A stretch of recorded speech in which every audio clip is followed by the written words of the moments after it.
You're welcome to Word of Africa. Nigeria's president has said the country is in shock and trauma following the death of at least 100 people from an explosion at an illegal oil refinery in Imo State. Muhammadu Buhari further described the incident as a national disaster. Many victims were burnt beyond recognition. Dozens of people were thought to have been working at the refining plants when they were caught in huge fire.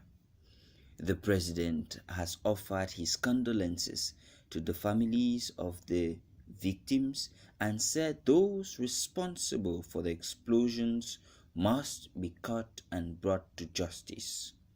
The police are now looking for the owner of the refinery.